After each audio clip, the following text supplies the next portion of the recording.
Digital television, or DTV, is here. You've got an antenna, got your digital TV or your converter box, and maybe it's just not working the way that you thought it would. This next hour is for you. Stick around. This program is a co-production of Iowa Public Television and the Broadcast Technology Society of the Institute of Electrical and Electronics Engineers.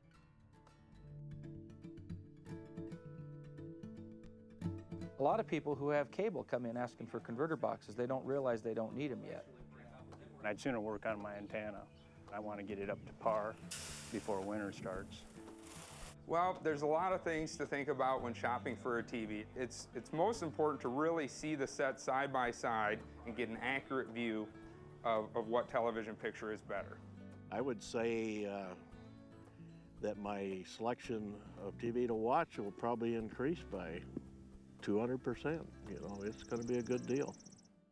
I remember watching a show when I first got it, a show that I had watched all last year, and the same actress was on this year, and I was watching it in high def, and I remember looking at her and thinking, I don't remember seeing all those freckles on her face.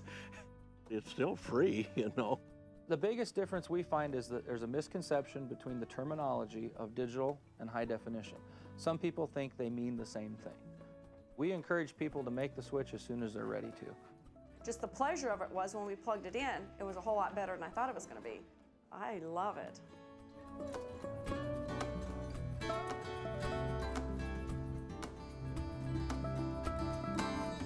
Hello, I'm Paul Yeager. This program is designed to inform you about the things that you can do in order to receive a reliable, high-quality digital television signal.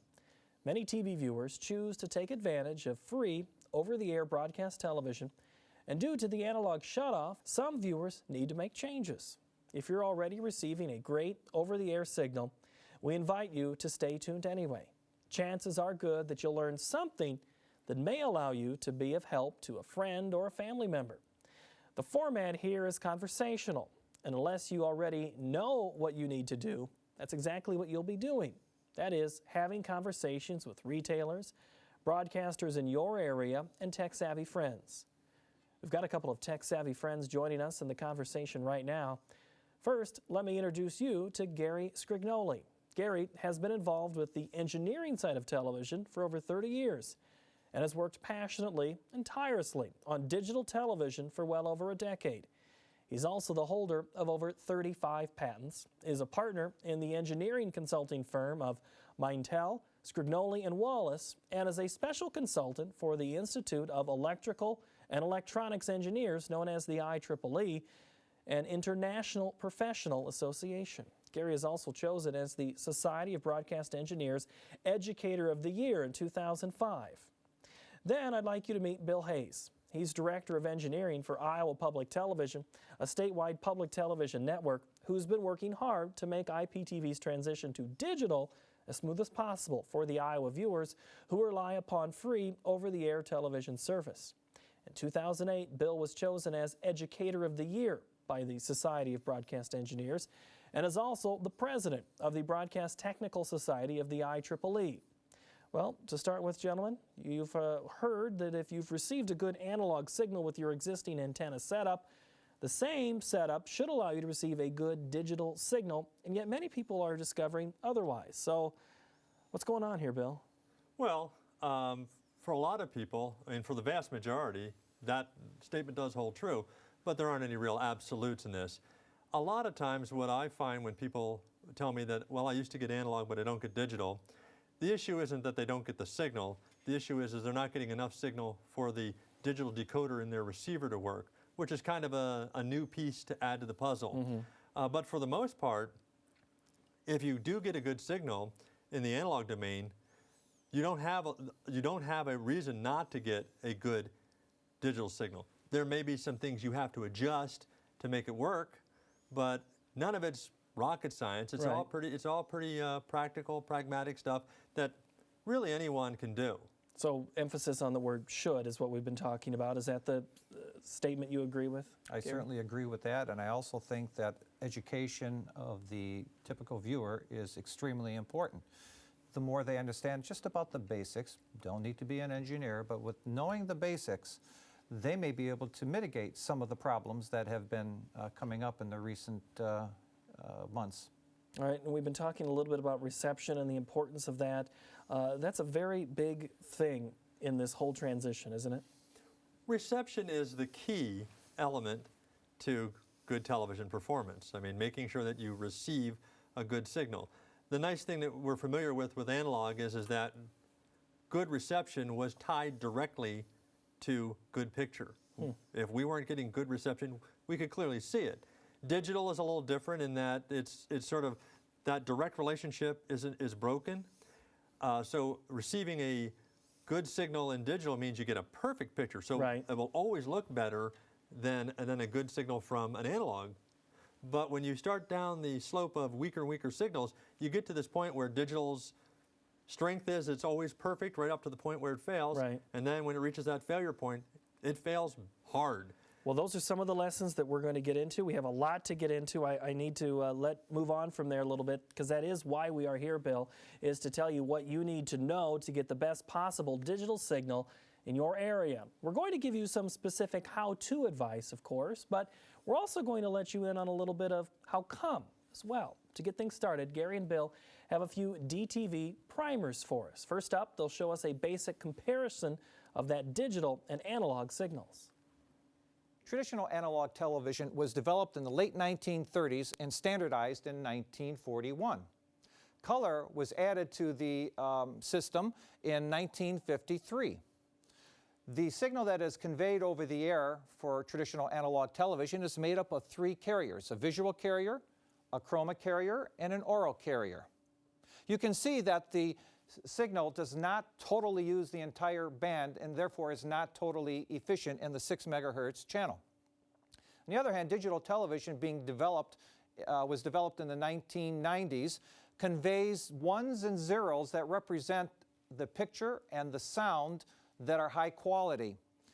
The signal that conveys this utilizes the channel very efficiently. As you can see, it uses up almost the entire 6 megahertz channel and can be conveyed at a lower transmitted power, providing the same coverage and service area as analog television.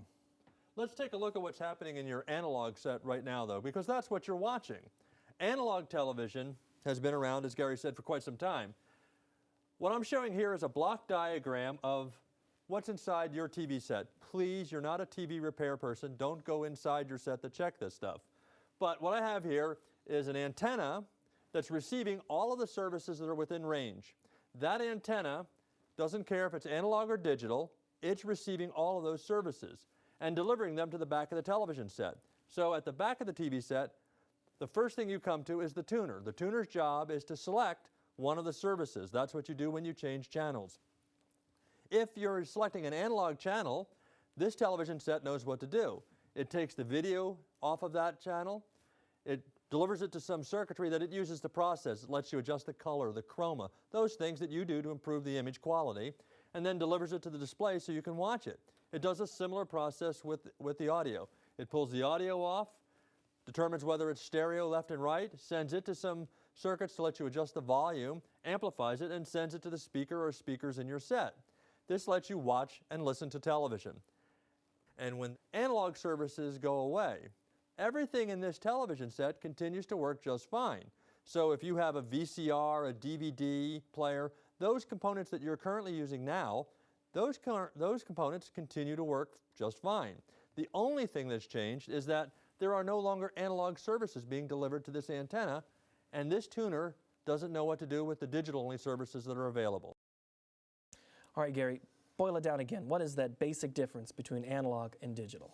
It involves efficiency in the use of the spectrum, and efficiency in how much power needs to be transmitted, and that's what gives us more programming and better picture and sound quality. Okay, since we want to cover a lot of things, we want to talk now about signal propagation. Bill, what exactly are we going to see here? Well, essentially we're going to see how the signal leaves from the television transmitter and is received at the viewer's residence. And we're going to show you that there are a lot of similarities between what you're used to and what's new. All right, Gary and Bill now are going to talk about signal propagation. So let's talk a little bit about how the signals get to your home.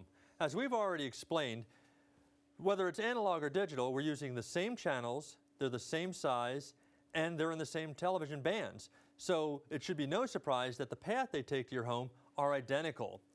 But they do behave a little differently, and here's why. This is the broadcast spectrum. And as you can see, in the areas in green, we're showing you the various channels. Now on your television dial, they're one right after another, but in reality, they're not. Channels 2 through 6, the low VHF band, is here. Channels 7 through 13, the high VHF band is here. And the UHF band, 14 to 69, is up here. And you can see there are spaces between those bands. As a matter of fact, between channels 6 and 7 is the FM broadcast band. So because of those spaces, that distance, each band behaves a little differently as it travels. Channels 2 through 6, the low VHF band, require the least amount of power to go to the greatest distance. However, what that means at the receive site is that the signal is lower in strength, which means that it's more susceptible to interference. Someone turns on the blender, kicks on the washing machine, and you see those white sparkles in the picture? That's electrical noise. That happens at low VHF. If you go to high VHF, it takes a little more power to go the same distance, but because the signal is stronger, you have a lot less electrical interference. When you get into the UHF band, now you need the most amount of power to go to the greatest distance, but the signal at the receiver is so strong that it is virtually immune to electrical interference. So there's a trade-off of power for distance and the quality of the signal. So the channel band and the path that the signal takes is just one of the things that can impact how well the signal is received. Gary's going to talk to you about some other things that may impact how good a reception you get.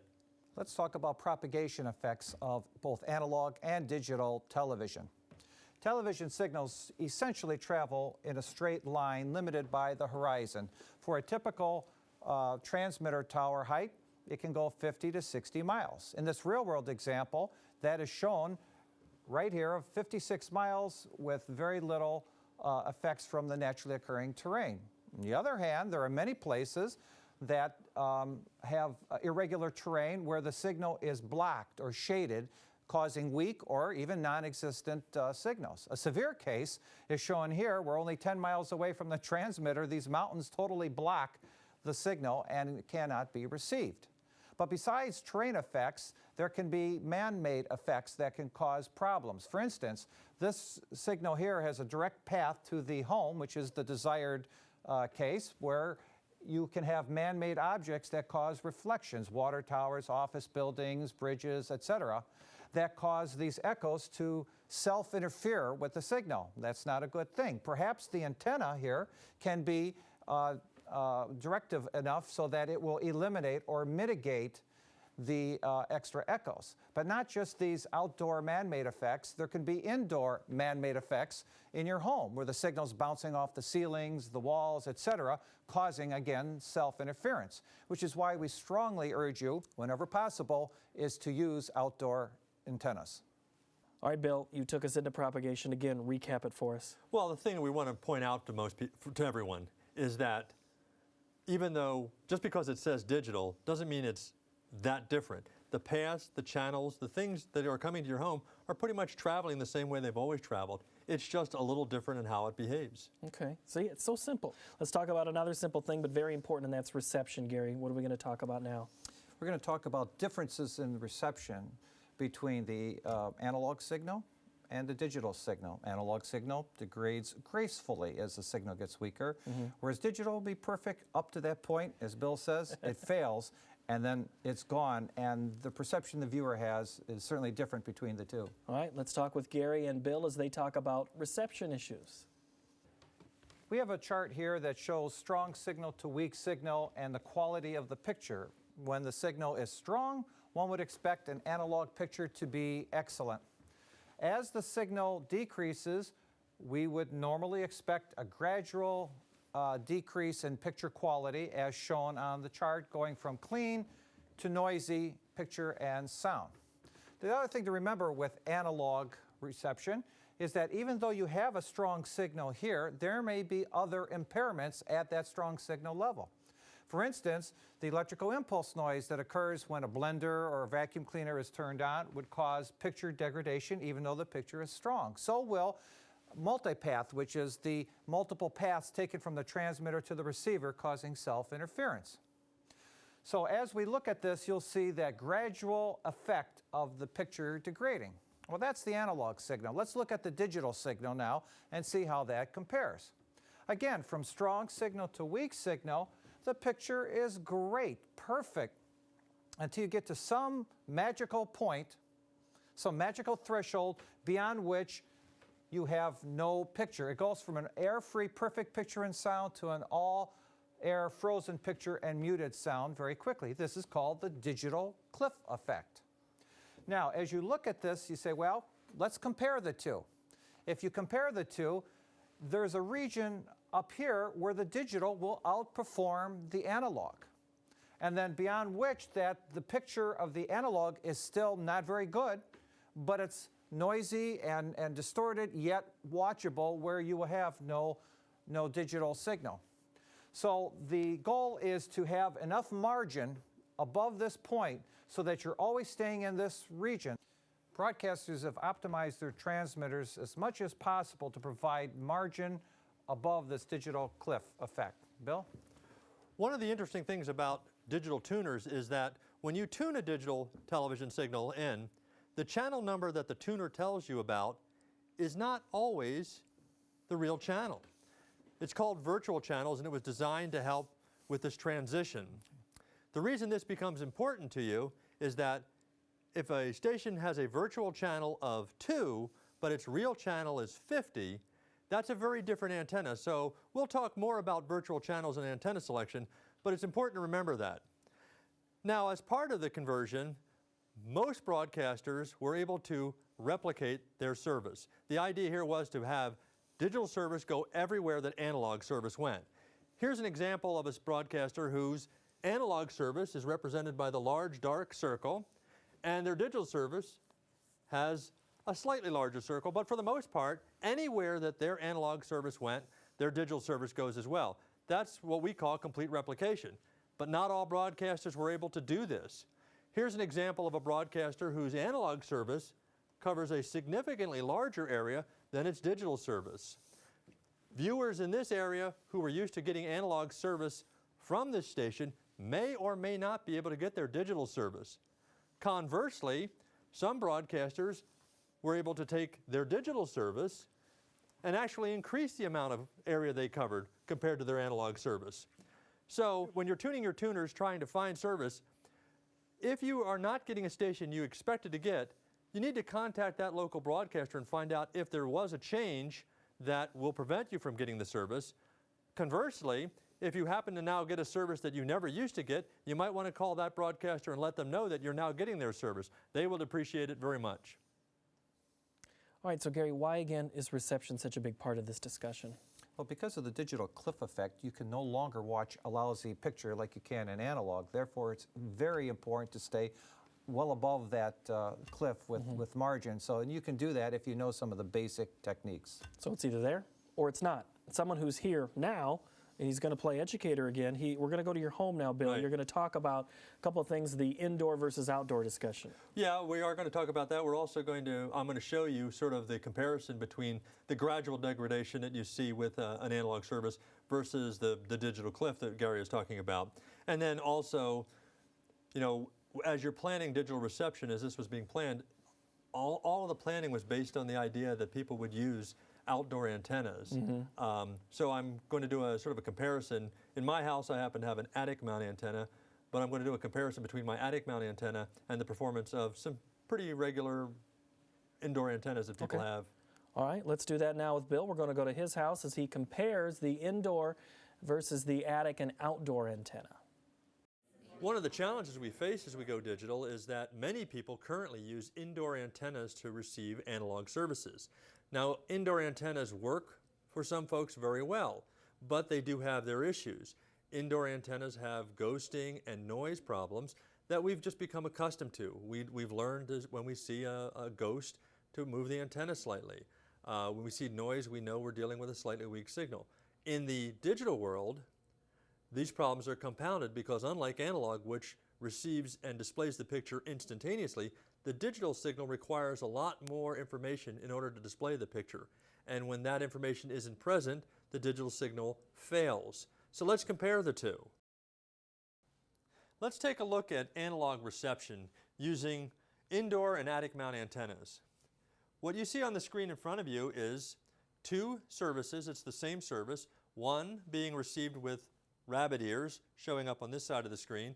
The other service is using an attic mount antenna, and it shows up on the other side of the screen. There are artifacts happening to this picture that are not happening to this picture. Why? Everything in this room is impacting the service that's reaching this antenna. The signal coming in is bouncing off the walls, it's bouncing off the ceiling, it's being absorbed by furniture. All of the things in this room, including myself, are impacting this service. And the further I am away from the transmitter site, the more detrimental those things are to the service. So as you can see, the picture is quite watchable right now. But if I make a small change to the antenna by rotating it, you can see the picture getting noisier and noisier, breaking up. All the while, those changes are having no impact on the attic mount antenna. There's nothing in the attic interacting with the service, so the attic antenna continues to perform fine. Now let's take a look at the same situation using digital converters. These two boxes are designed to convert the digital signal they're receiving to analog and display it on a television set.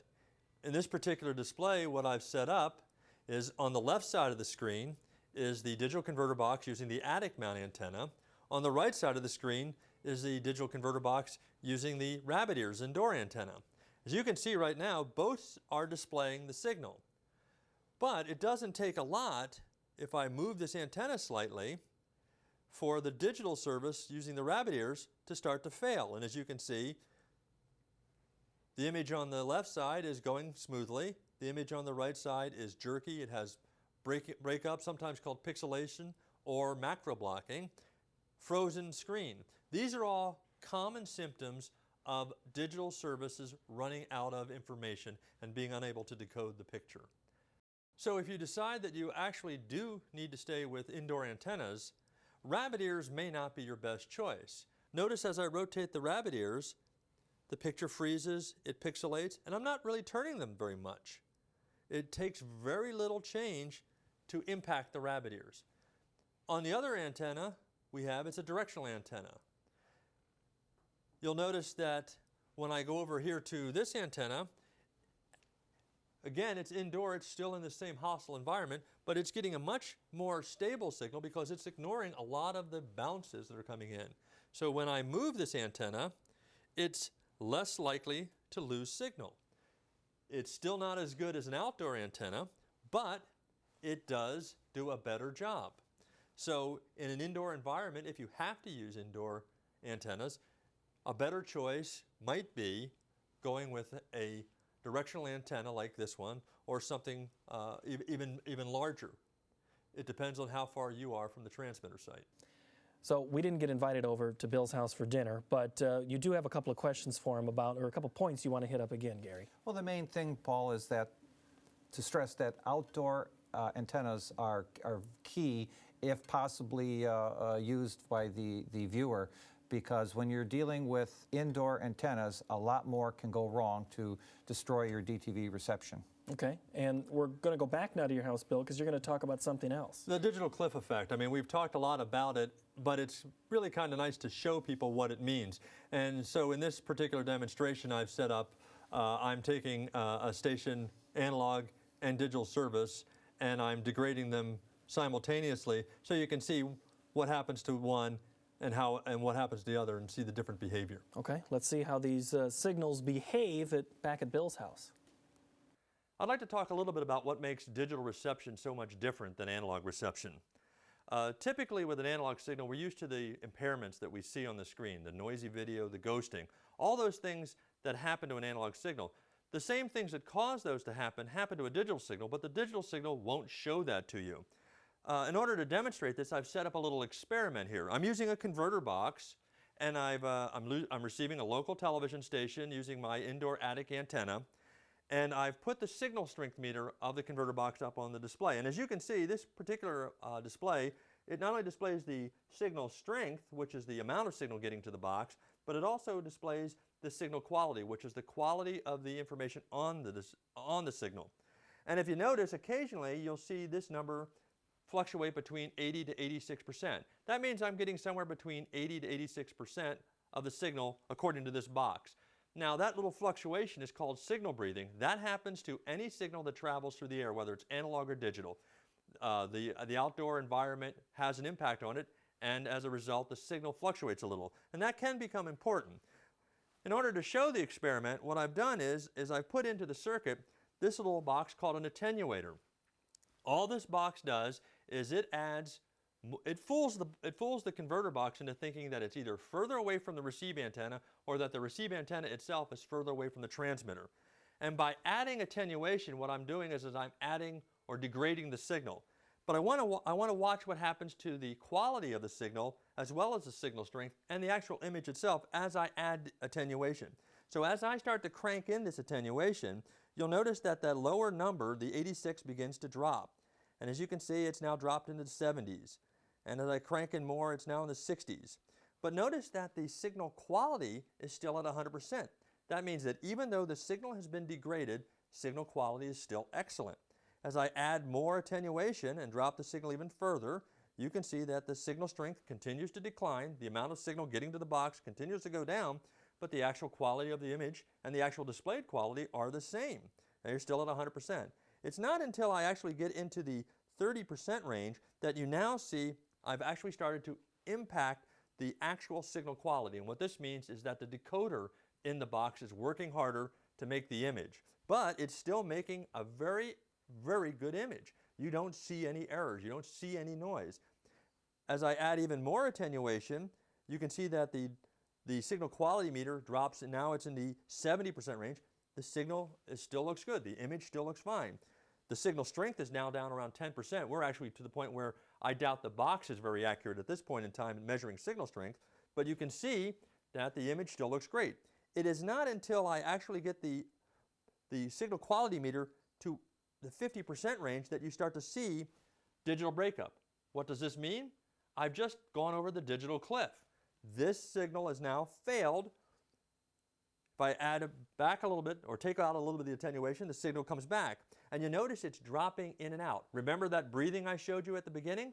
That's still happening. Only now what it's doing is it's taking the signal over and back across that cliff, so the signal is failing and then coming back. And that's one of the very different behaviors of digital versus analog. Okay, Gary, we're going to talk about, just a recap, on which side of the cliff is it important to be on? I mean, is it good to be on either side of this cliff? Well, the digital cliff effect can be your friend or your foe, and you want to be on the correct side of the cliff, meaning with some margin, so that you will get the perfect pictures and sound. If you go too close to that cliff, somewhere along the line, signals will drift, and you may fall off the cliff and be very disappointed. Very disappointed, and you might be disappointed about what you've done in your own house, and that's something, Bill, we're going to talk a little bit again, is what you've done at your own house. Not you, but what a viewer could do at their house to hurt their... Well, obviously, I mean, most people have more than one TV. They don't have a separate antenna for every television. So in everybody's home, you're going to find the antenna, which is really important, but you're also going to find the cable runs they use. People use splitters. They send it to different TVs throughout the place. And all of those things add some loss to the service and essentially move us back towards the digital cliff. Okay, Bill, thank you very much. Now we're going to go back to Bill's house. We're going to talk about signal loss due to cable and splitters. I'd like to talk about some things that impact the quality of the signal coming to your television and that will affect the reliability of your reception. Some of it will surprise you. Let's take, for instance, wire. Everybody uses wire to get from their antenna to their TV. In some older homes, you'll see what's called twin lead. It's a flat wire that's clear. It's pretty old, not something that I like to see a lot because it has some problems. It doesn't do well in the environment. If it's outdoors, it goes through all the same things that ruin your shingles and your siding and impact the finish of your car. So it breaks down. So if you're using twin lead, I'd strongly recommend looking at a different kind of cable. RG6 is the industry standard. RG6 is what most new installations use to bring in a signal from an antenna. They also is what we use to route the signal around the house. It's the same wire that the cable companies now use to route cable signals around your house. It has really good performance and it's really durable.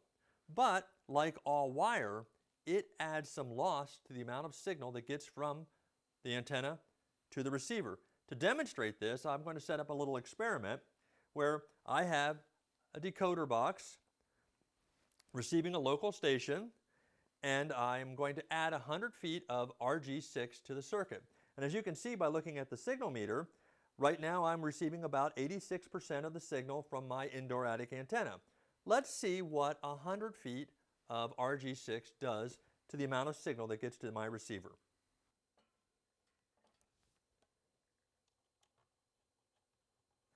Okay, I've now put 100 feet of the RG6 coax cable into the circuit. So essentially there's now 100 feet more of cable between the antenna and the receiver.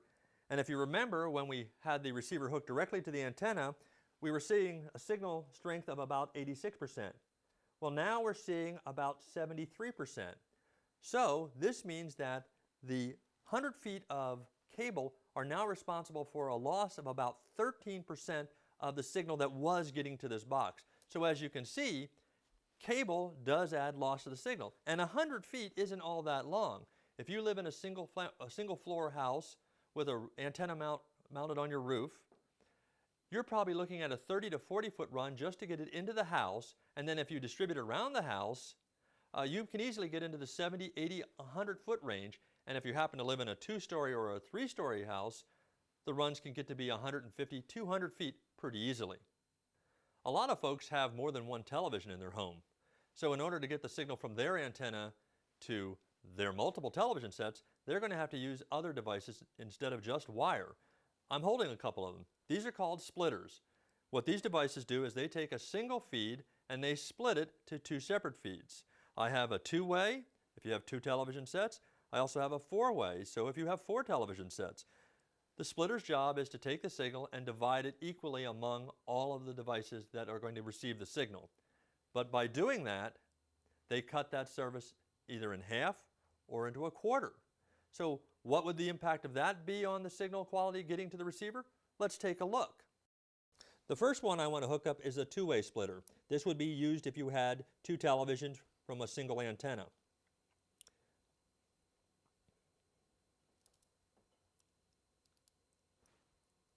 Now that we've added the 2-way splitter to the circuit, you can see that the signal strength has actually dropped from 73% down to 46%. So that means we're losing more signal through the splitter. But note that the signal quality is still at 100%. So even though the signal has been further reduced by the splitter, the actual quality of the content coming off of it is still very, very good. Well, now let's see what happens when you hook up a 4-way splitter. With the 4-way splitter in the circuit, you can see that the cable loss has now dropped from 73% to as low as 33%, around 40%. And keep in mind, that's just with the splitter. There would actually also be additional cables from each output going to television sets, which would add even more loss to the circuit. So keep that in mind when you're planning your installation. All right, we're bringing props now. Gary, what do you have in your hands? I've got a piece of old twin lead cable that was very popular 20, 30 years ago. Unfortunately, some people may still have this, and it's not very good to start with, and out in the weather, it degrades very quickly. You've got to keep in mind that the FCC assumed that if you're going to replicate your analog coverage with the new digital coverage, that the receive system would be acceptable. And they made certain assumptions about antenna gain and cable loss and the use of splitters and so forth. So therefore, the broadcasters have optimized their signal, but it's time for the viewers to do their best with their receive system design. So they can do things by boosting, Bill, and that's another thing you want to talk about. Yeah, I mean, when you bring the signal into your home, not everybody brings it just down one piece of cable to their TV. They run it throughout their house. There are things you can do to overcome the losses associated with those devices. You can put preamps and distribution amps on your in-home system. Okay, let's go back to Bill's house one final time, as I like to call it, one DTV lane, and we're going to talk about ways to amplify a signal. The device you're looking at here is an antenna preamplifier. This is just one of several devices that we can use to help overcome some of the losses associated with the cable and splitters we use to distribute the signal around the house. The antenna preamplifier is designed to be used in areas where a weaker signal is getting to the antenna itself. The preamplifier is designed to be mounted at the antenna so that as pristine a signal as possible is fed into the preamplifier. It is then amplified and sent down the cable into your home. It overcomes any losses associated with that link from the antenna to the television set in the house. We have the preamplifier. Normally it would be mounted at the antenna. I have mounted it in front of a splitter and the 100-foot of RG6 cable. If you remember from our previous demonstration, we were seeing signal levels around 40%. Well, as you can see, signal strength now has gone up to 80%, and we're back to 100% signal quality. The preamplifier is overcoming the loss associated with that 100 feet of cable and the four-way splitter. The device you're looking at now is a distribution amplifier. It's designed to be mounted in your house and take the place of the four-way passive splitter we showed earlier. As you can see, it has 4 separate outputs and 1 input. The input is from an antenna, and the assumption here is that you're getting a good signal from the antenna, and you're taking that signal, amplifying it, and distributing it throughout your house. The amplifier's design is to overcome the losses associated of the cable from the amplifier to the various receivers. In the demonstration I have here, I have the distribution amplifier hooked up and the output feeding a 100-foot cable going to the converter box. And as you can see from the display, you remember when we had the four-way splitter in the circuit and the 100-foot cable, we were seeing signal levels of around 40%. Well, now as you can see, signal strength is back up at 86% and signal quality is back to 100%. So in this case, I'm overcoming an indoor run of cable with an indoor amplifier. Some folks may find that they need both of these devices. An antenna preamplifier, if you live in an area where there's weak signal, will overcome the signal loss and the cable from the antenna down to the first active device, which could be this distribution amplifier. This distribution amplifier could then be used to overcome the loss of the cable runs from the central point to the various devices throughout the house. But you have to be careful. Not everybody will need both of these devices, and if you do happen to use both of them and you don't, it's possible to overdrive the front end of your television. Now, you won't do really any damage to the television, but when you overdrive the front end of a receiver, they tend to perform poorly, and you may actually hurt performance by putting too much signal into the television. Okay, so now I'm the one who gets to hold the props here, and this I've got a couple here. We're going to talk about them both. Let's talk about the preamp. And Gary, when I talk about a preamp on my stereo, more is better, but is that the same is true with television? Not quite. That mast-mounted amplifier, which amplifies the signal to overcome cable loss, is very important. More gain, more signal, but if you go too far, too much of a good thing can hurt you, just like your amplifier can overload and distort. On the other hand, you also want to make sure it has a good noise figure. 3-4 dB is reasonable, so that it doesn't amplify along with the signal. So noise figure means what? It determines how much added noise there is to the system, added to the system by the preamp. And just like noise in conversation sometimes can be a bad thing. Absolutely. Is what you're saying. Okay, all right, that's the fun with Gary. Let's talk with Bill now. This is on the other end. This is more where we're about to go throughout our home. What Correct. is this? Yeah, that's a distribution amp, and it's essentially designed to take the place of those passive splitters. If you're running, in that one particular model, you have a 1x4. It takes one signal and actively splits it into 4 separate signals.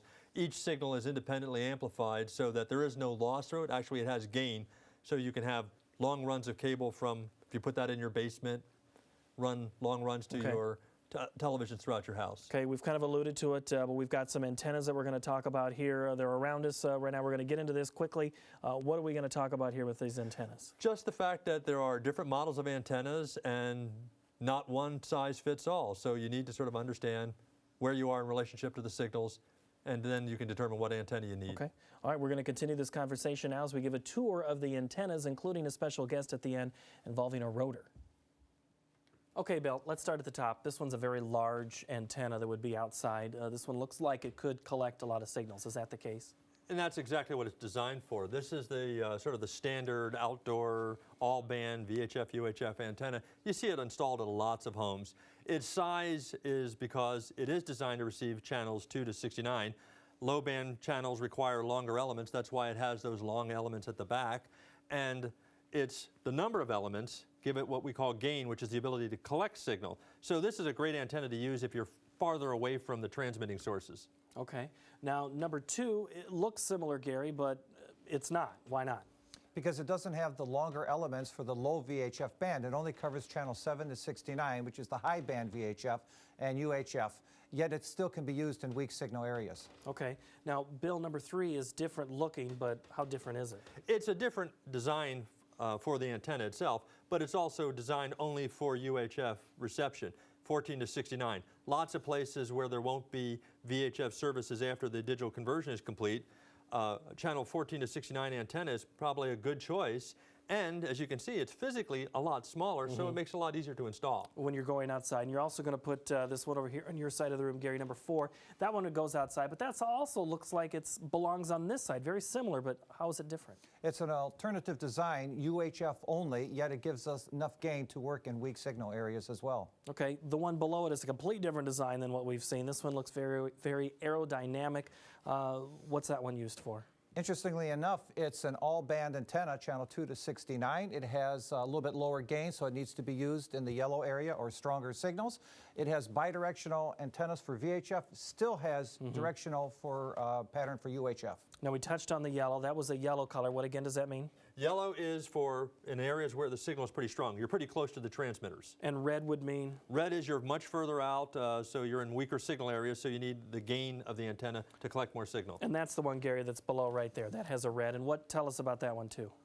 This is a channel 7 to 69 high band UHF antenna, which will be very popular, we believe, after the digital transition has been completed. Okay, there's one other one we want to show. It's the one right behind you, Gary, and this one, Bill is going to put on a rotor here. We're not cooking anything on that, but we're changing for signals. What is that?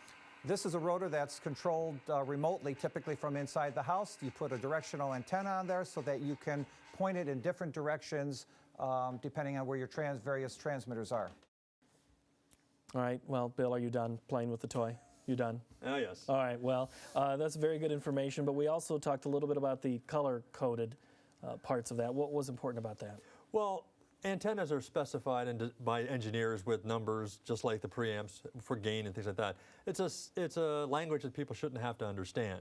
So what they've done is they've created a color coding system that's related to the distance from the transmitting site to the receive site and the gain of the antenna, the amount of signal that the antenna collects. And there's a real handy website that Gary can talk about.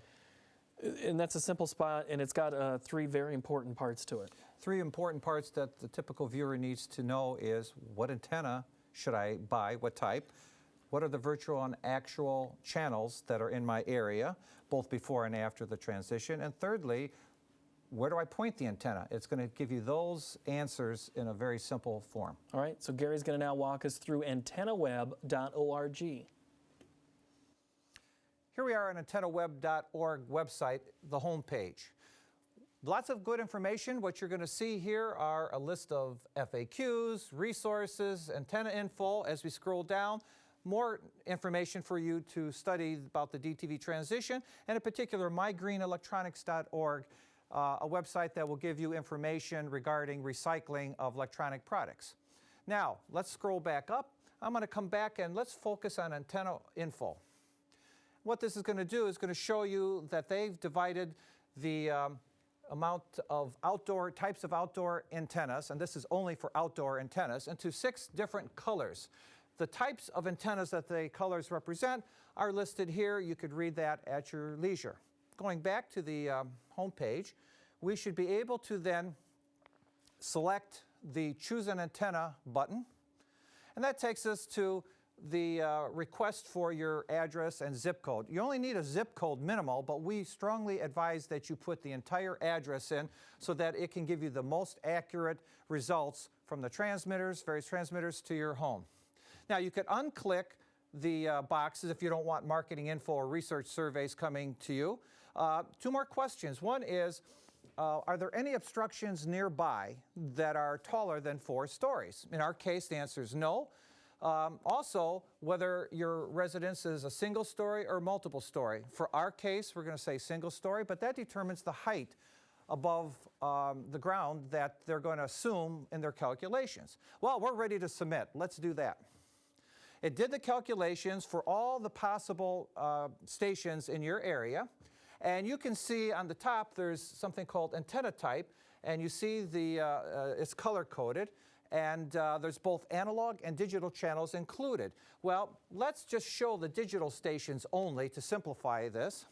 And when you do that, you see that now there's a couple other colors down there for stations that are farther away. And you can see now that if you pick all your desired stations, the farthest one down the list requires the largest antenna. That's the one that you should purchase. Go out to the store and find one to buy. That gives you an idea of what antenna to use for your desired channels. If that's all the information that was given to you, that would still be great. But we have more. Notice that for each virtual channel here, there is an actual channel listed. And you see, for example, at the top, channel 23.1 is assigned to 56. Today, pre-transition. That's because the live date is blank. But you know 56 is outside the FCC core, and therefore it must move. Well, if you also look here, 23.1 is listed as a live date of February 17, 2009, which means it's going to change to channel 31, 56 to 31. Your receiver or converter box will not know that unless you rescan. That's the reason to rescan. One more thing to do, let's scroll up. Let's view the street level map.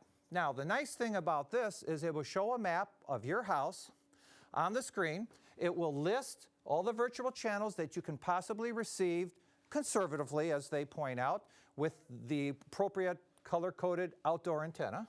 And you can see in this case, there's 3 different directions. And that helps you, once you purchase your antenna and place it up in the roof, or the attic is the next best place, but preferably on the roof, point it in these directions, and that will optimize your DTV reception for your favorite channels. All that's left to do is to enjoy DTV.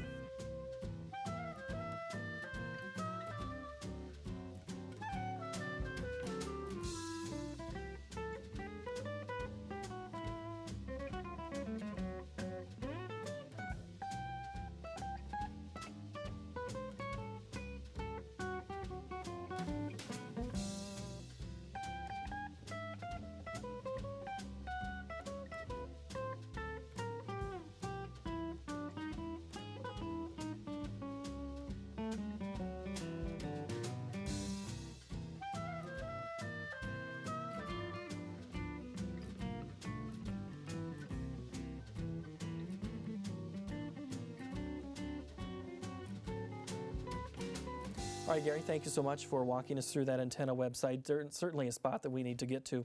I want to talk a little bit more now about indoor antennas, and again, we've got more props. This one is, it looks more like a clock, Bill, but this is an antenna, and you've got a couple more there for the inside. Correct. Everybody's familiar with rabbit ears and as an indoor antenna. The joke that we always make is that rabbit ears work really great for rabbits. They're not a particularly good antenna. So if you are in a position where you are going to rely on an indoor antenna, you might as well give yourself the best opportunity for success. So there are other antennas out there, and these are some examples of antennas that are more directional. Some have built-in preamps. Anything like that that improves the probability of reliable DTV reception indoors is going to benefit you. Outdoor is always better, but if you're going to go indoor, at least give yourself the best possible shot of getting it. All right, we are out of time. I'm sorry, gentlemen. I do want to thank Gary Scrignoli. He's special consultant for the Institute of Electrical and Electronics Engineers, or the IEEE. And also I'd like to thank Bill Hayes. He's president of the Broadcast Technical Society for the IEEE. Both of these guys for sharing their expertise with us on this program. Thank you very much. And to thank you, I'm going to let you say one more final word. And Gary, I'm going to start with you. Well, first of all, let's remember that broadcasters have been optimizing their transmit system for a number of years now. It's time for the viewers to do the same with their receive system, whether it's the antennas, amplifiers, cable, splitters, etc. So I would urge them to continue to educate themselves on the basics of DTV reception. Okay, Bill, anything to add?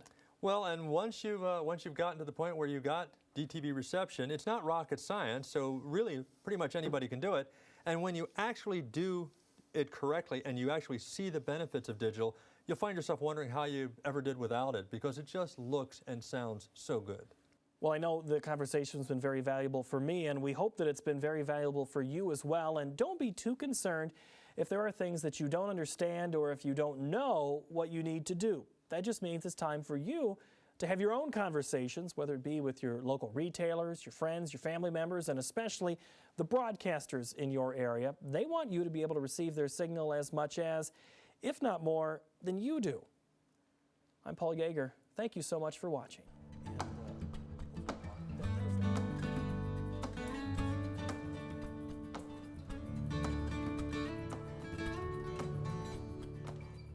This program was a co-production of Iowa Public Television and the Broadcast Technology Society of the Institute of Electrical and Electronics Engineers.